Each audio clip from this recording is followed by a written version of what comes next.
I'm just about to go into the backyard to go and pick dollars from the dollar tree that grows abroad.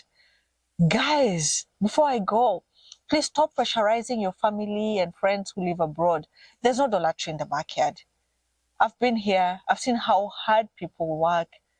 It is so difficult with all the negatives and the environment. It's so difficult to earn a dollar. Before you ask or before you push your friend or family member to send you a dollar, just have it in mind that there's no dollar tree that produces dollar in the backyard.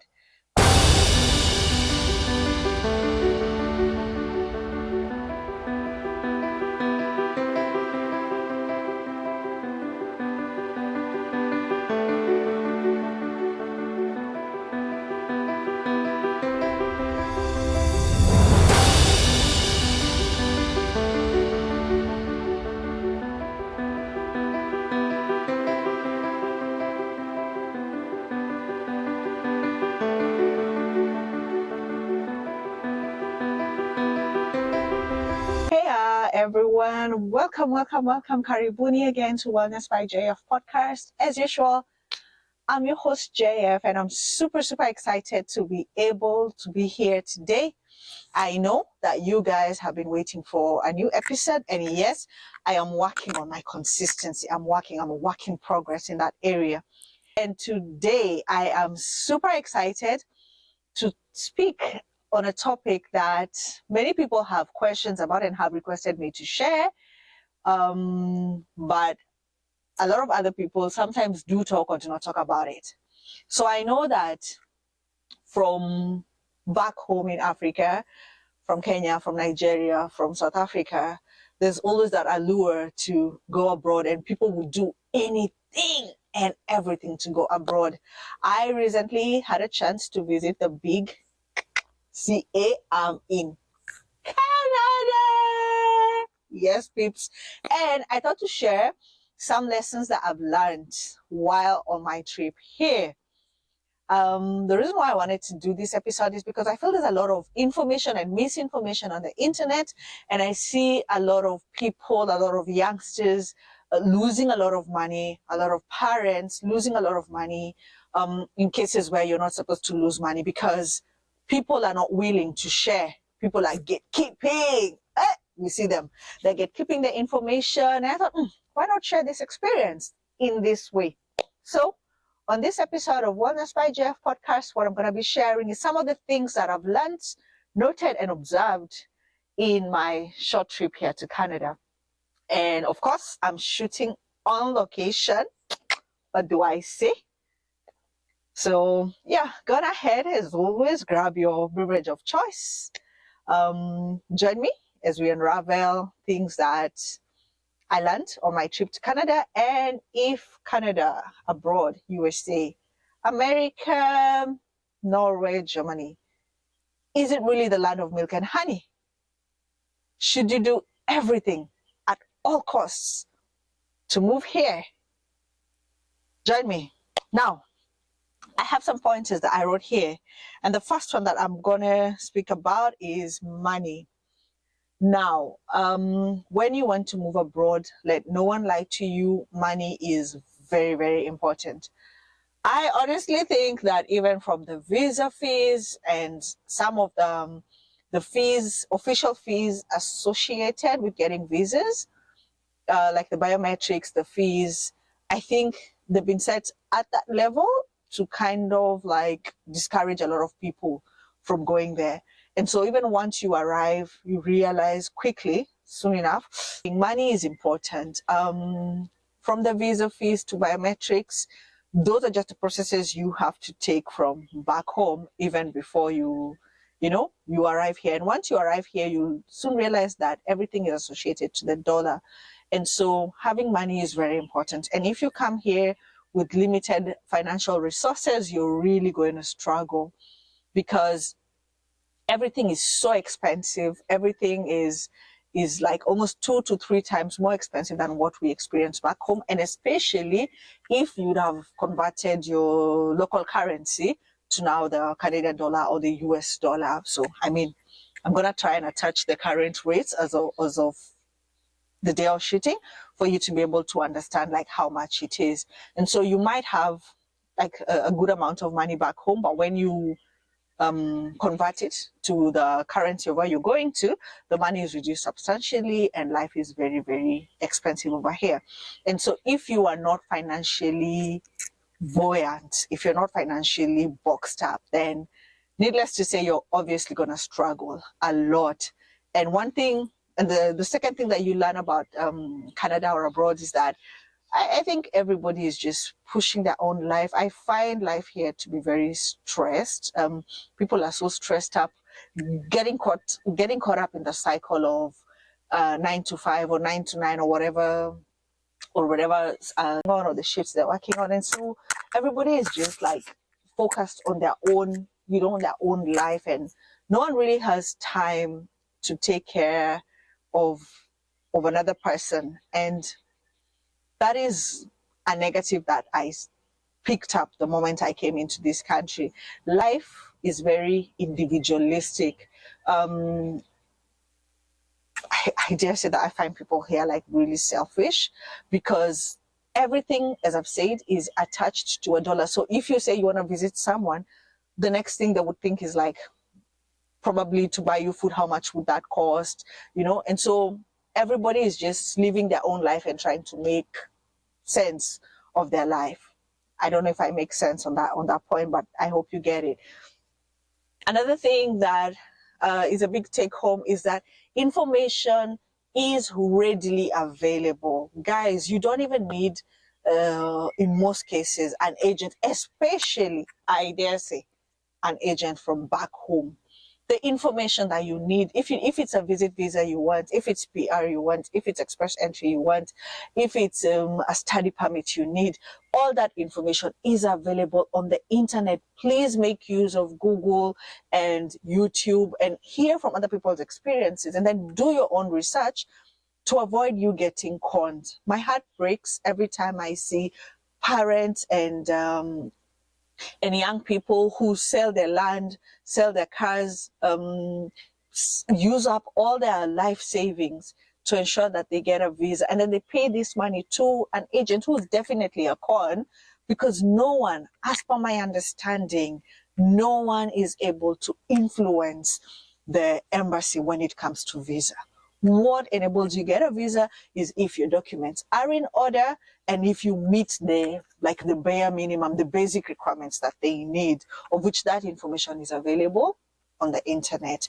If you or anyone who's watching is interested maybe to find out about what my personal experience has been, you reach out to me. I would definitely and be happy to share that information with you, right? Disclaimer, I'm just here to visit, to survey the land. I'm not here. I didn't move permanently. It's just a short visit, and maybe even by the time this episode is out, we're going to already be back home, right?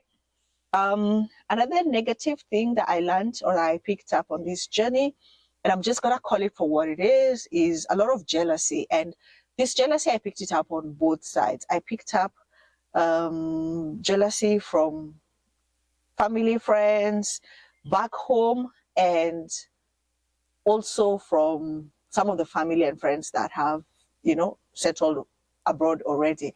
And when I say I picked up, guys, it does not mean it's my personal experience.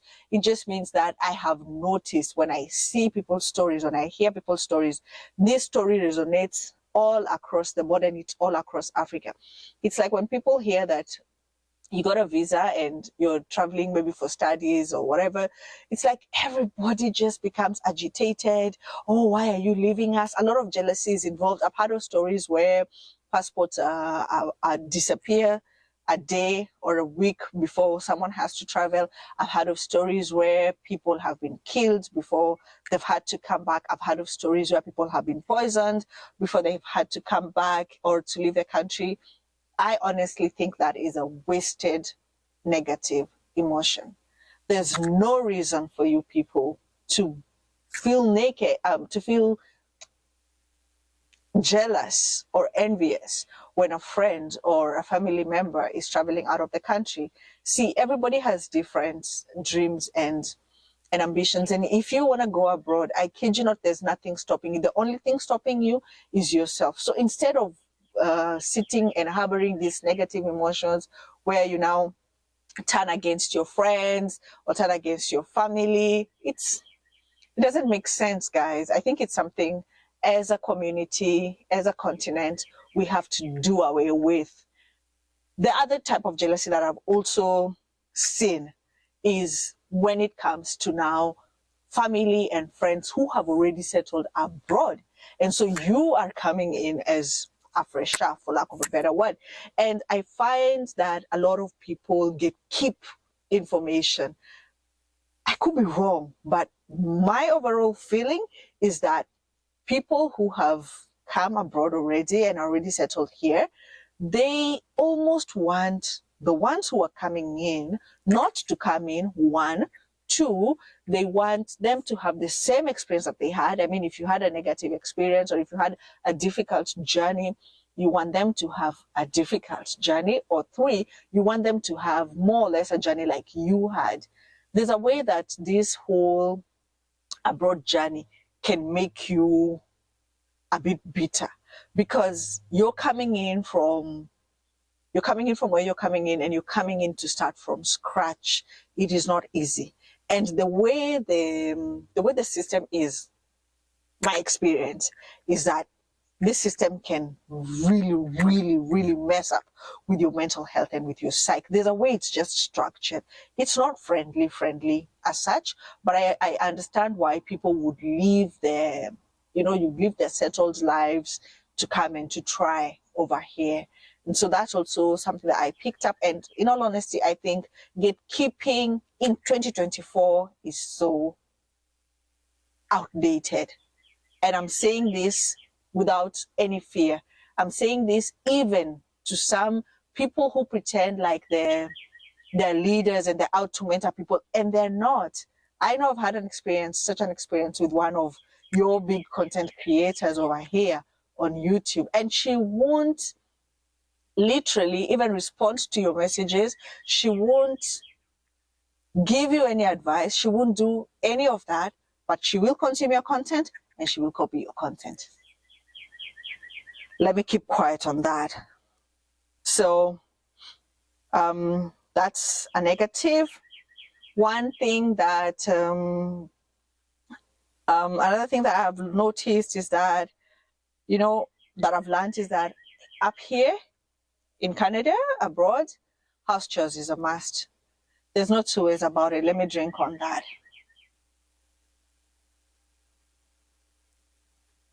You come from Kenya. We're used to having our house girls there. When you reach here, there's no house girl. Everything you can imagine, you have to do it for yourself. And that being said, my own experience is that I think it's easier if you immigrate or if you move as a couple, because you have each other to support, you have each other to talk to, you have each other to, lean on. So like the wife can take certain house chores and the husband can take certain house chores. And I must say also, I feel like even financially, you would have to chip in 50-50. This issue of my money is my money and his money is our money, I don't think that mentality can work here. You want to grow, you want to do stuff. I think you have to help each other. House chores 50-50. And I feel also when it comes to finances, you as a wife have to supplement because, even when the government is assessing like maybe mortgage, those kind of investments, then it looks at the household income. It looks at what is the income as per that household. And so I feel it's detrimental to yourself and to your children, if you're a married couple, for you to come here and to want to hold money. If you come and if you're looking to immigrate, women, you must change your mindset. You must give to be able to ensure that your family is able to make steps financially. And for the men, you have to you have to be there. You have to take part in house chores. You can't come and expect your wife, like maybe both of you guys are working, and then at the end of the day you expect your wife to cook, to clean the house, to take care of the kids, to take care of the laundry. Guys, that's not going to work. In fact, I dare say toxic masculinity cannot work here in Canada. You cannot even afford to be aggressive to your wife or to your kids. It's something that I know happens in Africa. And some of the things I think that we like just ignore in Africa cannot fly over here. There are three groups, I dare say, in Canada that you have to take care of, like an egg, for lack of a better word. It's women, it's children, and it's dogs, you know. So you have to take care of these three sets of people.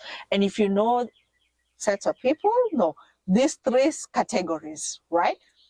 And if you know that you have a problem with respecting women, with how you speak to your wife, do not even try to take the same attitude outside into maybe the workplace, because it's not gonna fly. The system in Canada is a straight line, and I kid you not, it's not bending for anyone. So the moment you decide that you want to immigrate, I need you to change your mindset and to know that this system is like this, and I have to come and join the line. You cannot come and make the system change for you. I hope I'm clear on that point. I am looking forward to reading your comments. Let me know what you think. Do you agree with me, or do you disagree? What is your own, experience with it? This is a question that one of my friends asked me, and she asked me that from my own experience here, are my in-laws or are white people more agreeable? And my in-laws. My in-laws are a difficult group of people to please, and I think everybody knows that. And to be honest, even here in Canada, I've noticed that the attitude is the same. From what I've had other people and small experience here and there, I think white people are more agreeable than my in-laws. I personally have not experienced any form of colorism or racism because, again, I did not come or move here permanently, but I've had people share that they have experienced some form of colorism from my in-laws, And by the way, I'm not saying that it's not there from, the white people as well. It's there. It's possible. It's something, I think this thing is always something that's like deeply ingrained in an individual.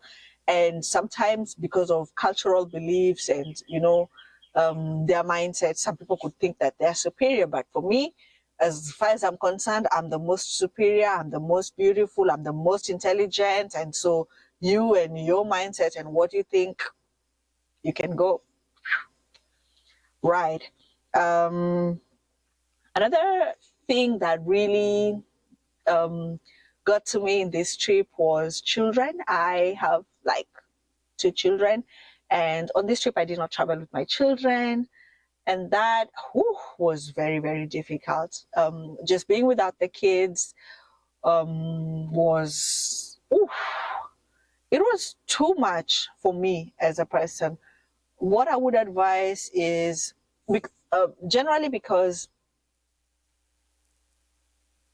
who are you living at home with your kids? The person you live at home with your kids will determine whether you settle and you're able to focus on maybe your school or whatever brought you abroad, or if that person is not very, very stable, doesn't offer like a stable environment, then definitely you also will not be stable. Would I advise you to travel with the kids? I think it's a 50-50. And I'll tell you why. The first thing you must know is that childcare here abroad is very, very expensive. If you cannot afford a maid, needless to say, you're not going to be able to afford childcare. Unless, of course, you're able to get a job and, you start getting paid according to the standards of the country you're living in. And so in the beginning, I think it will be very difficult. I would advise, please leave your children back home. Come here first, try and get something. And then, of course, you can be able to bring your children on board. And once you come in and once you get into the system, then it's not very difficult, right? But if you're boxed up, you're good financially, you even landed, you have a job, or you've even been headhunted before you came and you have a job, by all means come with your children. Life here for children, I find it to be very safe. The things we worry about back home, we don't worry about here. There's a lot of security. The education system is good. I love how the buses, come at specific times, and the bus is never late. If the bus is supposed to come, if it passes by your street at 8:30, it will be there at 8:30 sharp. And if it drops the kids home by 2 or by 3, it's there by 3 sharp. It's never late. Even on the road when you're driving, there is a law that you're not supposed to overtake a school bus, and you're supposed to maintain some distance behind. I just love how Canada government takes care of the children. I love how children are, like, you can tell the children have been put like on a pedestal. Like it's like they realize the children are the future. I just love that about it. And so I don't think it's a negative move for your children. And also I feel like the children adapt much easier and much better than us adults, right? Wow. Another thing that another lesson I've learned is that foreign education might not be recognized here. So you want to move, right? You want to move, right? You want to immigrate, right? You have your degrees, you have your diplomas, you have your certificates. Guess what? The moment you land here, you might find that your foreign education is not recognized. And that is a big setback, because of course we spent money, we spent a lot of time there, people are well educated, and if you ask me, I feel like our universities are up to par, and so that might be a big setback. But on the flip side of that, you might see it as a clean slate for you to actually start afresh with the right mindset, with a bit of money here and there. I feel like abroad offers you a chance to start afresh. I know there are many people who are even working in fields that they did not study in undergrad, right? And so I feel like when you come here, open up your mind. Some of the jobs that we think are not good jobs, or they're like low jobs, those jobs pay really well here. One day I was just chilling at home, and some students came from the local university here, and they asked to check our windows and clean our windows. And I kid you not, they gave us a quote of $210. That's one house. Imagine you have 3 houses in a day.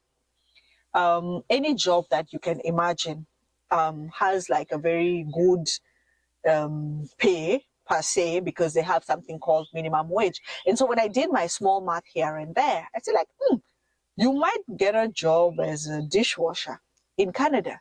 Hey, you're making so much money than a bank manager back home, And also when I look at how the environment is, they value mental health. All this rubbish that people do back home, your boss shouts at you, tries to flex, try to show you that the boss, that doesn't work here.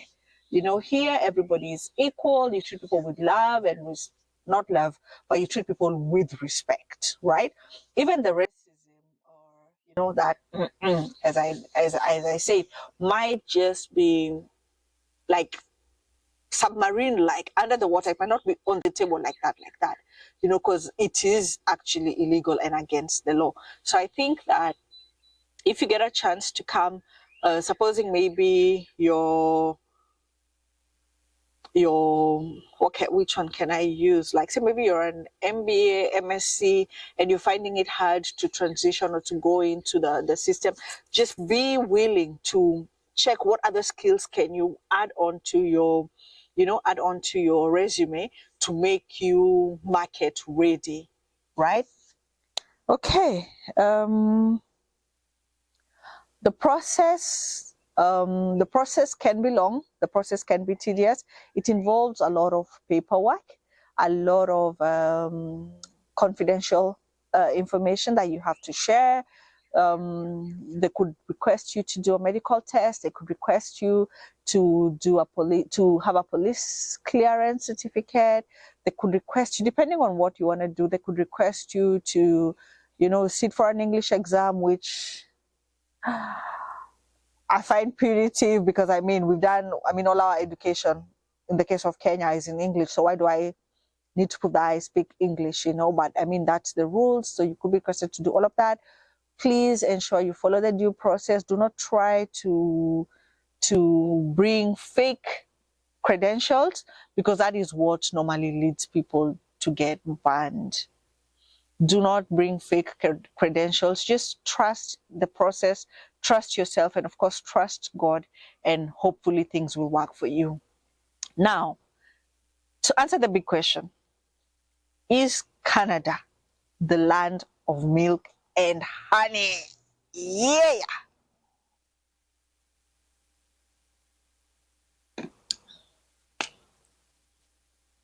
If I do say so myself, I say Canada can be the land of milk and honey for you. Why? I've tried to give you negatives and positives. It depends on what you do with that information. You can make your land of milk and honey wherever you are. But what makes Canada or abroad different? I find that systems are there to help you. It's like you're swimming in the ocean, but you have waves to push you. The systems are already in place. If you have the right skills, the right attitude, you're educated, you're focused, your credentials are legit, I kid you not, you can make it here. If ever you get a chance to move, I would advise you move, but pay great attention to the law and the culture of the place that you're going to, because you are not going to be able to have the same mindset back home and expect that mindset is going to work here. For instance, like when you take your documents somewhere, like maybe when you're applying for the visa, there's no one you can call to come and check for you, or to bribe so that they move the process for you, as is the norm back home. And so when you drop all those like negative mindsets that we have back home, I think Canada, abroad, USA, Maju, whatever you want to call it, I think it's doable. And I think that with hard work, with God, and with a focused mind, I believe that it can become the land of milk and honey. I'm going to end this episode here. Thanks so much for joining in. My name is JF. This is Wellness by JF podcast. I would appreciate it if you like it, you share, you subscribe. Do let me know in the comments what you think. I'm just about to go into the backyard to go and pick dollars from the dollar tree that grows abroad. Guys, before I go, please stop pressurizing your family and friends who live abroad. There's no dollar tree in the backyard. I've been here. I've seen how hard people work. It is so difficult with all the negatives and the environment. It's so difficult to earn a dollar. Before you ask or before you push your friend or family member to send you a dollar, just have it in mind that there's no dollar tree that produces dollar in the backyard, but people have to work, and that it's not an easy environment to work in. I've been your host, JF. I'm now going to be able to run. Like, share, subscribe. See you on the next one.